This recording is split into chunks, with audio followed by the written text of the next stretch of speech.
വിജയകരമായിരിക്കുന്ന ക്രിസ്തീയ ജീവിതത്തിന് പ്രധാനപ്പെട്ട 4 അടിസ്ഥാന ഘടകങ്ങൾ ഉണ്ടെന്നാണ് വ്യക്തിപരമായി എൻ്റെ പഠനത്തിലും വായനയിലും ദൈവവചനത്തിൻ്റെ ചിന്തകളിലൂടെ മനസ്സിലാക്കാനായിട്ട് കഴിഞ്ഞിട്ടുള്ളത്. നമ്മുടെ ജീവിതത്തിൽ ദൈവം നൽകി തന്നിരിക്കുന്ന നേട്ടങ്ങൾ, ദൈവസന്നിധിയിൽ നമുക്ക് ലഭിച്ചിരിക്കുന്ന ഓരോ അനുഗ്രഹങ്ങൾ, അത് നിലനിർത്തുക എന്നുള്ളത് വളരെ പ്രധാനപ്പെട്ട ഒരു കാര്യമാണ്. ആത്മീക ശുശ്രൂഷയിലായിരുന്നാലും ക്രൈസ്തവ ജീവിതത്തിലായിരുന്നാലും, അല്ല ഇനി നിങ്ങൾ ലോകത്തിൽ മറ്റേതെങ്കിലും ഒരു സംരംഭത്തിനകത്ത് തുടരുന്ന വ്യക്തിയാണെങ്കിലും, തീർച്ചയായിട്ടും നിങ്ങൾ നേടിയ അച്ചീവ്മെന്റ്സുകൾ, നിങ്ങൾ കൊയ്തെടുത്ത നേട്ടങ്ങളെ നിലനിർത്തുക എന്നുള്ളത് വളരെ പ്രധാനപ്പെട്ട ഒരു കാര്യമാണ്. ചിലരുടെയൊക്കെ ജീവിതത്തിൽ അവർ നേട്ടങ്ങളിലെത്താൻ വളരെയധികം യത്നിക്കുകയും പിന്നീട് ഒരു സുപ്രഭാതത്തിൽ ആ നേട്ടങ്ങളിൽ തുടരാൻ കഴിയാതെ പടിയിറങ്ങുന്നതും നമുക്ക് കാണാനായിട്ട് കഴിഞ്ഞിട്ടുണ്ട്. നേട്ടത്തെ പോലെ തന്നെ വളരെ പ്രധാനപ്പെട്ട ഒരു സംഗതിയാകുന്നു നിലനിർത്തുക എന്നുള്ളത്. അല്ല എങ്കിൽ പിന്നെ നേടിയത് കൊണ്ട് ഒരു നേട്ടവുമില്ല എന്നുള്ളതാണ് യാഥാർത്ഥ്യം. വിശുദ്ധ വേദപുസ്തകത്തിൽ 4 പ്രധാനപ്പെട്ട അടിസ്ഥാന തത്വങ്ങളാണ് വിജയപ്രദമായിരിക്കുന്ന ജീവിതത്തിന്, അല്ലെങ്കിൽ നമുക്ക് ലഭിച്ചിരിക്കുന്ന ദൈവിക അനുഗ്രഹങ്ങളിൽ തുടരുവാൻ 4 പ്രധാനപ്പെട്ട ഐഡിയോളജീസ്, 4 പ്രധാനപ്പെട്ട ചിന്തകൾ, തത്വങ്ങൾ വിശുദ്ധ വേദപുസ്തകം നമുക്ക് മുന്നോട്ട് വെക്കുകയാണ്. അതിലേക്കാണ് ഇന്ന് ടെൻഡ് ഹോളി സ്പിരിറ്റ് നിങ്ങളെ കൂട്ടിക്കൊണ്ടു പോകാനായിട്ട് താല്പര്യപ്പെടുന്നത്. മറ്റൊരു മനോഹരമായ വീഡിയോയിലേക്ക് എല്ലാവർക്കും ഹാർദവമായ സ്വാഗതം. പുതിയ നിയമ വേദപുസ്തകത്തിൽ യേശുക്രിസ്തു കഴിഞ്ഞു കഴിഞ്ഞാൽ ഏറ്റവും കൂടുതൽ പ്രസംഗിക്കപ്പെട്ടിട്ടുള്ളതും ശ്രദ്ധ കേന്ദ്രീകരിക്കപ്പെട്ടിട്ടുള്ളതുമായ ഒരു വ്യക്തി വിശുദ്ധ പൗലോസ്ലീഹയാണ്. AD 60 തന്നെ 3 ഭൂഖണ്ഡങ്ങളിൽ, 50-ലധികം ചെറിയ രാഷ്ട്രങ്ങളിൽ, 120-ലധികം ചെറു പട്ടണങ്ങളിൽ സുവിശേഷത്തിന്റെ വക്താവായി മാറിയ ഒരു വലിയ മിഷണറി വര്യനാണ് വിശുദ്ധ പൗലോസ്ലീഹ. അദ്ദേഹത്തിന്റെ ചെറിയ ഇടവേളയിൽ, അദ്ദേഹത്തിന്റെ ജീവിതത്തിന്റെ ചെറിയൊരു ഇടവേളയിൽ 3 ഭൂഖണ്ഡങ്ങളിൽ സുവിശേഷം എത്തിക്കാൻ ആദ്യത്തെ നൂറ്റാണ്ടിൽ തന്നെ ദൈവം അതിശക്തമായി ഉപയോഗിച്ച അനുഗ്രഹീത അപ്പോസ്തലനാണ് പൗലോസ്ലീഹ. അദ്ദേഹത്തിന്റെ ശുശ്രൂഷകൾ നിമിത്തം ലോകത്തിന്റെ അറ്റത്തോളം 1-ാമത്തെ നൂറ്റാണ്ടിൽ തന്നെ സുവിശേഷം എത്തുവാനും അനേകം പേർ ക്രിസ്ത്യാനികളായി തീരുന്നതിനും കാരണമായി തീർന്നിട്ടുണ്ട്. അദ്ദേഹത്തിന്റെ ജീവിത വിജയത്തിന്റെ രഹസ്യങ്ങൾ അദ്ദേഹം ഏതാനും ചില വേദഭാഗങ്ങൾ പല ലേഖനങ്ങളിലായി പറഞ്ഞു വെച്ചിരിക്കുന്നതാണ് നിങ്ങളുടെ മുമ്പിൽ ഇന്ന് ചൂണ്ടിക്കാണിക്കുവാനായിട്ട് താല്പര്യപ്പെടുന്നത്. അതിലേറ്റവും പ്രധാനപ്പെട്ട ഒന്ന് കൊരിന്ത്യർക്ക് എഴുതിയ ലേഖനത്തിൽ പൗലോസ്ലീഹ പറയുന്ന ഒരു വേദഭാഗമാണ്. 1 കൊരിന്ത്യ ലേഖനം 9-ാമത്തെ അധ്യായം 27-ാമത്തെ വാക്യം. അദ്ദേഹത്തിന്റെ വിജയത്തിന്റെ ആദ്യത്തെ താക്കോൽ അദ്ദേഹം നമുക്ക് ചൂണ്ടിക്കാണിച്ചു തരികയാണ്. ആ വേദഭാഗം ഇങ്ങനെയാണ്: ഞാൻ പ്രസംഗിച്ചിട്ട് ഞാൻ തന്നെ കൊള്ളരുതാത്തവനായി തീരാതിരിക്കേണ്ടതിന് എൻ്റെ ശരീരത്തെ ഞാൻ ദണ്ഡിപ്പിച്ച് അടിമയാക്കുന്നു എന്നുള്ളതാണ് പൗലോസ്ലീഹയുടെ വിജയ രഹസ്യത്തിന്റെ 1-ാമത്തെ താക്കോലായിട്ട് നമുക്ക് കാണാനായിട്ട് കഴിയുന്ന പ്രധാനപ്പെട്ട വസ്തുത എന്ന് പറയുന്നത്. കൊരിന്ത്യരോട് പറയുന്ന ആ വേദഭാഗത്തിനായിട്ട് ഞാൻ കർത്താവിന് സ്തോത്രം ചെയ്യുന്നു. ഞാൻ നിങ്ങളോട് പ്രസംഗിച്ചിട്ട് ഞാൻ കൊള്ളരുതാത്തവനായി തീരാതിരിക്കേണ്ടതിന് എൻ്റെ ശരീരത്തെ ഞാൻ ദണ്ഡിപ്പിച്ച് അടിമയാക്കുകയാണ്. ദൈവം മനുഷ്യനെ സൃഷ്ടിച്ചപ്പോൾ മനുഷ്യന് 3 പ്രധാനപ്പെട്ട ഘടകങ്ങളായിട്ടാണ് ദൈവം നിർമ്മിച്ചിരിക്കുന്നത്, അല്ലെ? നിങ്ങൾക്കതറിയാം. മനുഷ്യന് ഒരു പുറം ചട്ടക്കൂടുണ്ട്. പുറത്ത് നമ്മൾ കാണുന്ന തേച്ചുമിനുക്കി നമ്മൾ നടക്കുന്ന നമ്മുടെ ദേഹം, അത് 1-ാമത്തെ ഘടകമാണ്. 2-ാമത്തേത് എൻ്റെ ഇച്ഛകൾ, അഭിലാഷങ്ങൾ, വികാരങ്ങൾ, ചിന്തകൾ, ആഗ്രഹങ്ങൾ എന്നിവയെല്ലാം സമ്മേളിക്കപ്പെട്ടിരിക്കുന്ന ഒരു 2-ാമത്തെ ഇടമുണ്ട്. അതിനെ ദേഹി എന്നാണ് വിളിക്കുന്നത്. പ്രാണൻ, ദേഹി എന്നൊക്കെ വിളിക്കുന്ന 2-ാമത്തെ ഭാഗം നമുക്ക് കാണാനായിട്ട് കഴിയും. ഏറ്റവും അകത്ത് ദൈവം നമ്മുടെ ഉള്ളിൽ ഊതി തന്ന ദൈവത്തിന്റെ ശ്വാസം അഥവാ മനുഷ്യന്റെ ആത്മാവാണ് മനുഷ്യന്റെ ഘടനയിലെ 3-ാമത്തെ അതിപ്രധാനപ്പെട്ട ഘടകമെന്ന് പറയുന്നത്. ദൈവം മനുഷ്യനെ നിർമ്മിക്കുമ്പോൾ ആത്മാവിന് പരമാധികാരവും ബാക്കി 2 ശരീരവും ചിന്തകളും അതിന്റെ സബ്ജക്റ്റീവിലുമായിട്ടാണ് ദൈവം മനുഷ്യനെ സൃഷ്ടിച്ചത്. ആത്മാവ് പറയുന്നത് അഥവാ ദൈവം മനുഷ്യന്റെ ഉള്ളിൽ ഊതിക്കയറ്റിയ ദൈവത്തിന്റെ ആത്മാവ് അഥവാ ദൈവത്തിന്റെ ശ്വാസം പിന്നീട് അത് മനുഷ്യാത്മാവായി മാറുകയാണ്, മനുഷ്യന്റെ ആത്മാവായിട്ട് മാറുകയാണ്. അതിന് സുപ്രീം പ്രയോറിറ്റിയും ഏറ്റവും ടോപ്പ് മോസ്റ്റിലും ബാക്കി 2 അതിന്റെ സബ്ജക്റ്റീവിലുമാണ് നിർത്തിയിരിക്കുന്നത്. എന്നാൽ മനുഷ്യൻ പാപം ചെയ്തതോടുകൂടെ ആ പരമാധികാരം മനുഷ്യാത്മാവിന് നഷ്ടപ്പെടുന്നു എന്നുള്ളതാണ്. അഥവാ മനുഷ്യനിലുള്ള ആത്മാവിന് ആ പരമാധികാരം നഷ്ടപ്പെടുകയും ഏതോ ഒന്ന് അഥവാ ജഡം അതിൻ്റെ മുകളിൽ ഒരു ഡൊമീനിയൻ നടത്തുന്നതും അധികാരം നടത്തുന്നതുമാണ് പിന്നീട് ഇന്ന് വരെയുള്ള മനുഷ്യകുലത്തിൽ മുഴുവനും കാണാൻ കഴിയുന്ന ഏറ്റവും വലിയ കാര്യമെന്ന് പറയുന്നത്. പൗലോസ് തന്റെ വിജയ രഹസ്യമായി പറയുന്നത്, ഞാൻ കൊള്ളരുതാത്തവനായി തീരേണ്ടതിന് എൻ്റെ ശരീരത്തെ ഞാൻ ദണ്ഡിപ്പിച്ച് അടിമയാക്കുന്നു എന്ന് വെച്ചാൽ അദ്ദേഹം പറയുന്ന ഇടത്ത് അദ്ദേഹത്തിന്റെ ശരീരവും ചിന്തകളും അദ്ദേഹത്തിൻ്റെ പ്രവൃത്തികളും നിൽക്കും എന്നുള്ളതാണ് ആ വാക്ക് വഴി, ആ വാക്യങ്ങൾ വഴി നമുക്ക് മനസ്സിലാക്കാനായിട്ട് കഴിയുന്നത്. ഒരു മനുഷ്യന് അവൻ്റെ ചിന്തകളെയും ശരീരത്തെയും നിയന്ത്രിക്കാൻ കഴിഞ്ഞു കഴിഞ്ഞാൽ ഓഫ് കോഴ്സ് അവൻ വിജയിക്കുമെന്നുള്ളതാണ് പൗലോസ് നമ്മളോട് പഠിപ്പിക്കുന്ന ഏറ്റവും പ്രധാനപ്പെട്ട കാര്യമെന്ന് പറയുന്നത്.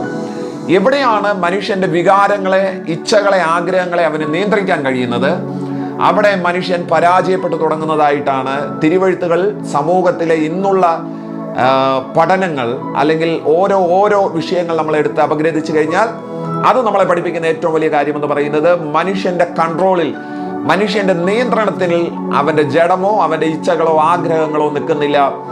അവന് കെട്ടഴിച്ചു വിട്ടതുപോലെ അത് സഞ്ചരിക്കുന്നത് കൊണ്ടാണ് മനുഷ്യൻ അനുഗ്രഹിക്കപ്പെടാതിരിക്കാൻ, അല്ലെങ്കിൽ എന്താ പറയുന്നത്, ലഭിച്ച നന്മയിൽ നിലനിൽക്കാൻ കഴിയാത്തതിൻ്റെ ഏറ്റവും പ്രധാനപ്പെട്ട കാര്യമെന്ന് പറയുന്നത് മനുഷ്യൻ ചിന്തിക്കുന്നിടത്ത്, മനുഷ്യൻ ആഗ്രഹിക്കുന്നിടത്ത് അവൻ്റെ ശരീരത്തെയോ ഇച്ഛകളെയോ അവന് നിർത്താൻ കഴിയുന്നില്ല എന്നുള്ളതാണ് പലരുടെയും തോൽവിയുടെ പ്രധാനപ്പെട്ട കാര്യമെന്ന് പറയുന്നത്. ഇന്ന് ഈ ദൈവവചനം കേൾക്കുമ്പോൾ ഞാൻ നിങ്ങളോട് വളരെ സ്നേഹത്തോടു കൂടെ പറയുന്നു, പൗലോസ് നമ്മുടെ മുമ്പിൽ വെക്കുന്ന ഏറ്റവും പ്രധാനപ്പെട്ട ഒന്നാമത്തെ ചിന്ത അതാണ്: ഞാൻ പറയുന്നിടത്ത് എൻ്റെ ശരീരവും എൻ്റെ ചിന്തകളും എനിക്ക് നിർത്താൻ പറ്റിക്കഴിഞ്ഞാൽ, ഞാൻ ചിന്തിക്കുന്നിടത്ത്, ഞാൻ ആഗ്രഹിക്കുന്നിടത്ത്, അഥവാ പരിശുദ്ധാത്മാവ് എനിക്ക് നൽകി തരുന്ന നിയോഗങ്ങൾക്കകത്ത് എൻ്റെ ശരീരത്തെയും എൻ്റെ ചിന്തകളെയും എനിക്ക് കെട്ടി ഒതുക്കി നിർത്താൻ കഴിയുമെങ്കിൽ നമ്മൾ വിജയിക്കുമെന്നുള്ളതാണ് ഒന്നാമത്തെ പാഠമെന്ന് പറയുന്നത്.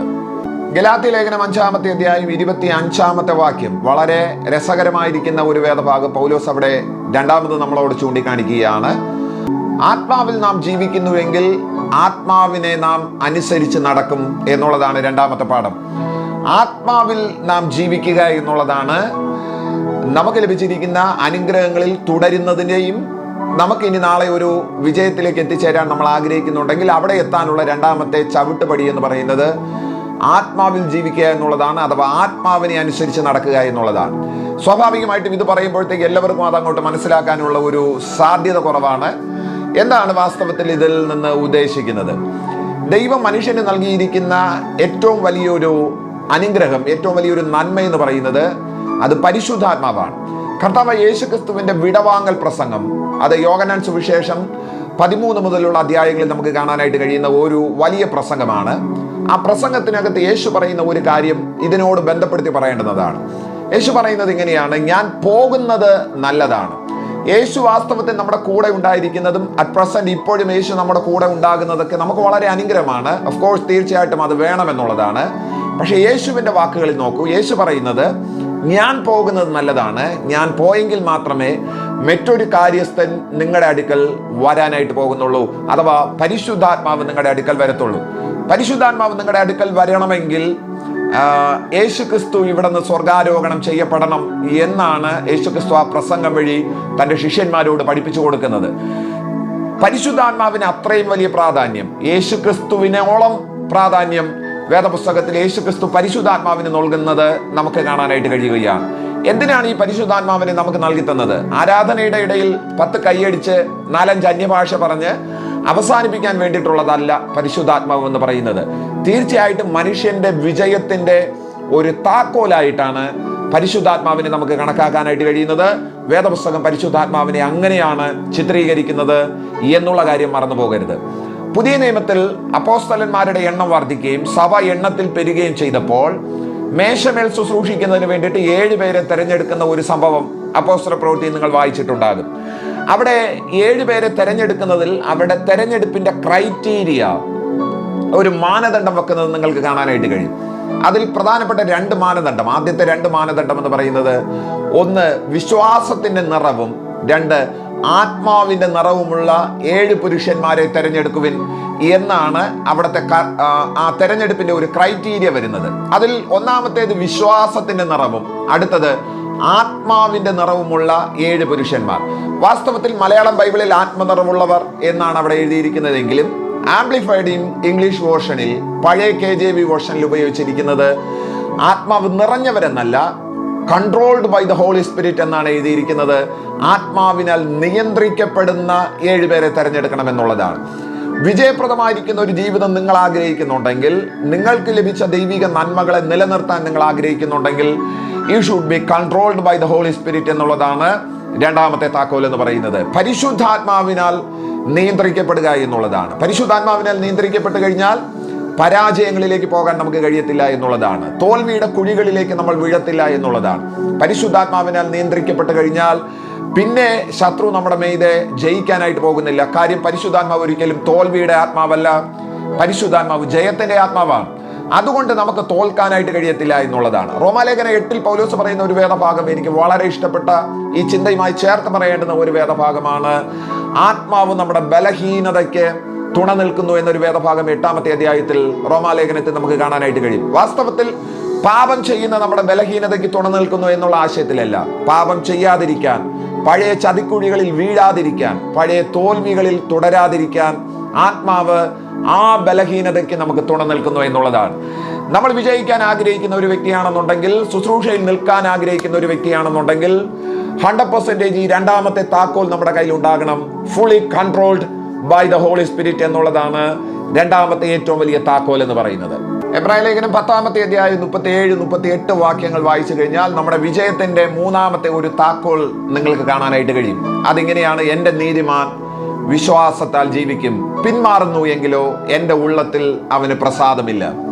ആദ്യത്തെ ഭാഗം ശ്രദ്ധിക്കൂ, എന്റെ നീതിമാൻ വിശ്വാസത്താൽ ജീവിക്കും. നമ്മുടെ ജീവിതത്തിന്റെ വിജയത്തിന്റെയും ലഭിച്ച അനുഗ്രഹങ്ങളുടെയും തുടർച്ചയുടെയും മൂന്നാമത്തെ ഒരു താക്കോൽ എന്ന് പറയുന്നത് തീർച്ചയായിട്ടും വിശ്വാസത്താലുള്ള ഒരു ജീവിതമാണ്. ക്രൈസ്തവ ജീവിതത്തിന് മറ്റൊരു പേര് കൂടിയുണ്ട്, അത് വിശ്വാസ ജീവിതം എന്നാണ് നമ്മൾ പല ദൈവദാസന്മാരിലൂടെയും കേട്ടിട്ടുള്ളത്, അല്ലെ? തീർച്ചയായിട്ടും അത് വിശ്വാസ ജീവിതമാണ്. നമ്മുടെ ജീവിതത്തിൽ എന്തെങ്കിലും ഒന്ന് കണ്ടുകൊണ്ടല്ല നമ്മൾ ആരംഭിക്കുന്നത്.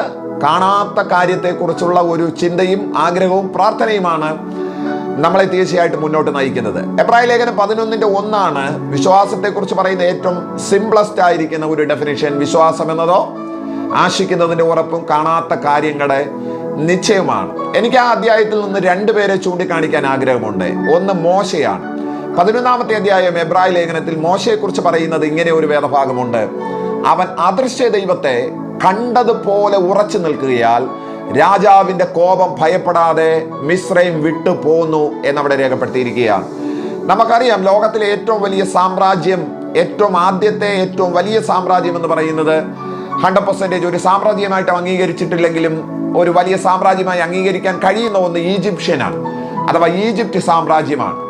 അതൊരു സാമ്രാജ്യം എന്നൊരു പദവിയിലേക്ക് ഉയർത്തിയിട്ടുണ്ടോ എന്ന് എനിക്കറിയാൻ പാടില്ല, ഉണ്ടെന്ന് എനിക്ക് തോന്നുന്നില്ല. പക്ഷേങ്കിൽ അവരുടെ കായിക ബലവും അവരുടെ കലാ വൈഭവവും അവർക്ക് ലഭിച്ചിരിക്കുന്ന സംവിധാനങ്ങൾ ഉപയോഗിച്ച് ആദ്യത്തെ ലിപി ഇങ്ങനെ തുടങ്ങി ഒരുപാട് സംസ്കാരങ്ങൾ ഉടലെടുത്തത് ഈജിപ്തിലാണ്.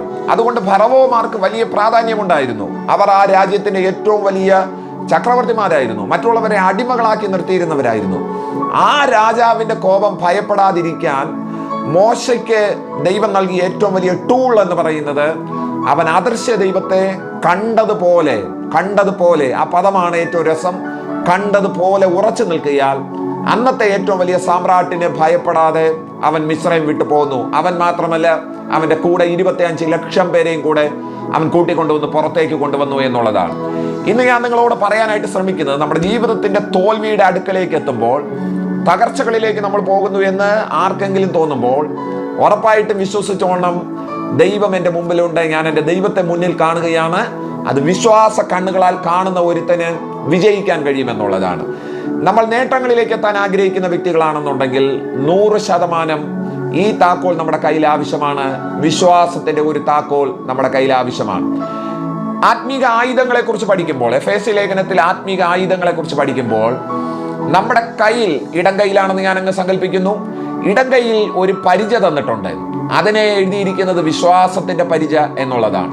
വലം കയ്യിൽ നമുക്കൊരു വാൾ തന്നിട്ടുണ്ട്, അത് ദൈവവചനം എന്ന വാളാണ്. അടുത്ത ഭാഗത്ത് ഞാൻ അതുകൂടി പറഞ്ഞ് ചിന്ത പര്യവസാനിപ്പിക്കുവാനാണ് ഇഷ്ടപ്പെടുന്നത്. നമ്മുടെ വിജയത്തിന്റെ താക്കോൽ ദൈവം നമ്മുടെ ഇടം കയ്യിൽ തന്നിരിക്കുന്ന ആ വിശ്വാസത്തിന്റെ പരിചയമാണ്. നമുക്ക് നേരെ വരുന്ന പ്രതിസന്ധികളെ ഈ പരിചയം ഉപയോഗിച്ച് ചെറുക്കുവാൻ ദൈവത്തിന്റെ ആത്മാവ് നമ്മെ ഒന്ന് സഹായിക്കട്ടെ. എബ്രായ ലേഖനത്തിൽ അപ്പോസ്തലൻ പറയുകയാണ്, എന്റെ നീതിമാൻ അവൻ വിശ്വാസത്താൽ ജീവിക്കും. പഴയ നിയമത്തിൽ ഒരു വട്ടവും പുതിയ നിയമത്തിൽ 3 ആവർത്തിച്ചിരിക്കുന്ന ഒരു വേദഭാഗമാണ് എന്റെ നീതിമാൻ വിശ്വാസത്താൽ ജീവിക്കും എന്നുള്ളത്. പഴയ നിയമത്തിൽ ഹബക്കൂക്കാണ് ആ കൊട്ടേഷൻ, ആ സ്റ്റേറ്റ്മെന്റ് മുന്നോട്ട് വെക്കുന്നത്. പുതിയ നിയമത്തിൽ 3 അപ്പോസ്തലന്മാർ ആവർത്തിക്കുന്നത് നമുക്ക് കാണാനായിട്ട് കഴിയുകയാണ്. എൻ്റെ വിജയത്തിൻ്റെ രഹസ്യം, എൻ്റെ വിജയത്തിൻ്റെ താക്കോൽ, എനിക്ക് നേടിയ നന്മകളിൽ തുടരാൻ കഴിയുന്നതിൻ്റെ മൂന്നാമത്തെ രഹസ്യം എന്ന് പറയുന്നത് ഞാൻ വിശ്വാസത്തിൽ സജീവമാകുക എന്നുള്ളതാണ്. അദൃശ്യ ദൈവത്തെ കണ്ടതുപോലെ ഉറച്ചു നിൽക്കുക എന്നുള്ളതാണ്.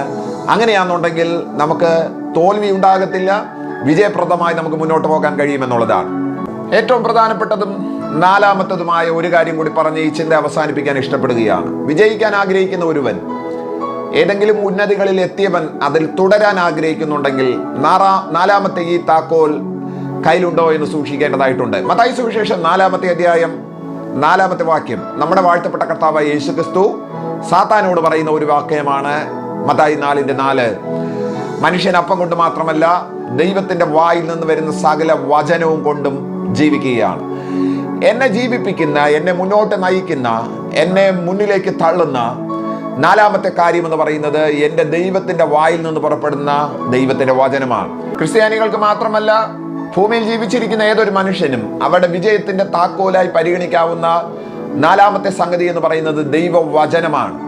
കേവലം ഈ ദൈവവചനം ക്രിസ്ത്യാനികളുടെ മതഗ്രന്ഥമല്ല, അതിനേക്കാൾ അപ്പുറത്ത് ഇതേതൊരു മനുഷ്യനും മുന്നോട്ട് പോകാൻ തക്കവണ്ണം ഊർജം പകരുന്ന ഒരു ഗൈഡ് ലൈനാണ്. അത് ഉപയോഗിക്കുന്ന ഒറ്റ മനുഷ്യൻ പോലും ചരിത്രത്തിൽ ഇന്നേ വരെ പരാജയപ്പെടുത്തിയിട്ടില്ല. എത്രയോ വലിയ മഹാരഥന്മാർ, വലിയ വലിയ ആൾക്കാർ ഈ വേദപുസ്തകത്തെ അവരുടെ ജീവിതത്തിന്റെ മാതൃകയാക്കി മാറ്റിയിട്ടുണ്ട്.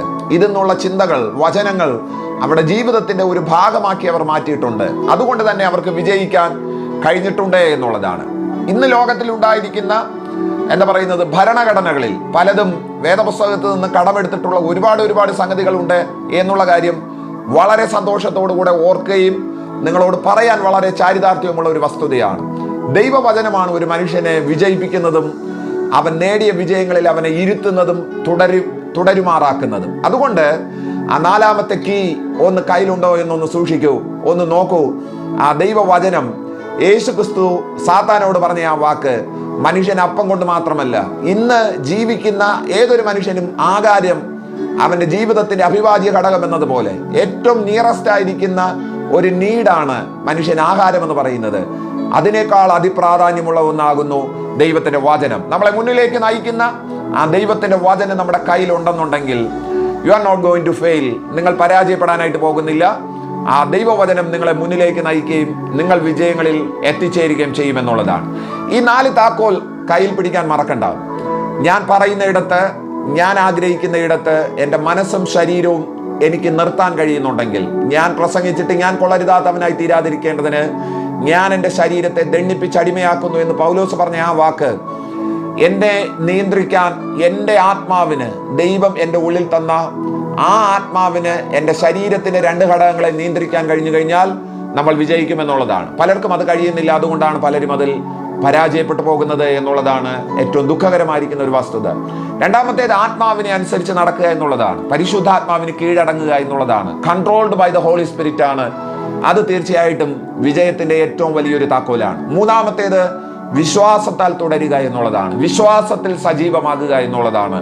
അദൃശ്യ ദൈവത്തെ കണ്ടതുപോലെ ഉറച്ചു നിൽക്കുക എന്നുള്ളതാണ്. നാലാമത്തേത് ദൈവവചനം വായിക്കുക, അതിനനുസരിച്ച് മുന്നോട്ട് പോകുക എന്നുള്ളതാണ്. അങ്ങനെയാണെന്നുണ്ടെങ്കിൽ നമ്മൾ പരാജയപ്പെടാൻ ദൈവം നമ്മളെ അനുവദിക്കത്തില്ല. ഈ വചനങ്ങളാൽ കർത്താവ് നമ്മളെ അനുഗ്രഹിക്കട്ടെ. ആമേൻ.